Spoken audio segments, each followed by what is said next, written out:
Engineer Ishraq হোসেনকে mayor হিসেবে শপথ পড়ানোর দাবি নিয়ে আজ দ্বিতীয় দিনের মতো অবস্থান কর্মসূচি করছে ঢাকা দক্ষিণ সিটি কর্পোরেশনের ভোটাররা। বিস্তারিত জানাতে সরাসরি যুক্ত হচ্ছেন আমাদের সহকর্মী হাসিব পান্থ। হাসিব, আজকের কর্মসূচিতে আন্দোলনকারীরা কি বলছেন?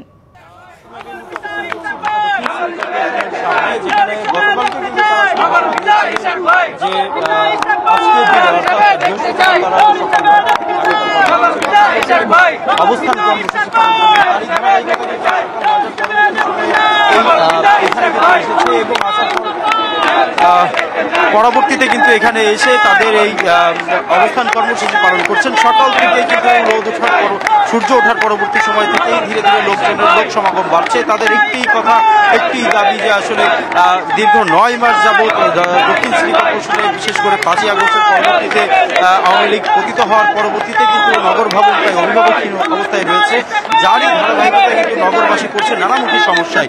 এই সকল সমস্যার সমাধানের জন্য কিন্তু আসলে তারা যখন সিটি কর্পোরেশনে আসেন তখন কিন্তু আসলে সেই সমস্যার সঠিকভাবে সমাধান করেন না।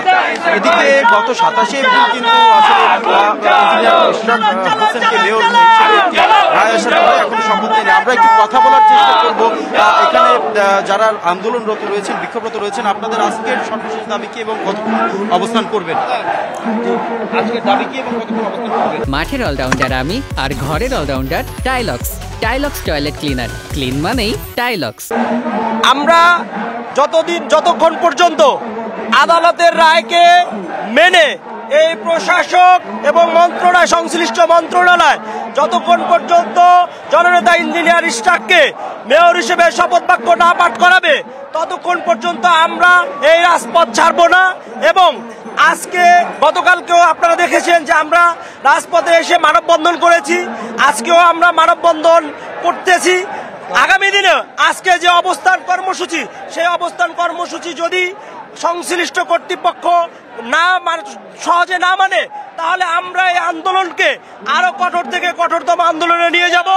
এবং যতক্ষণ পর্যন্ত আমাদের জনতার মেয়র ইঞ্জিনিয়ার ইশরাককে আদালতের রায় মান্য করে শপথ বাক্য না পাঠ করাবে এই আন্দোলন আরো বেগবান হবে।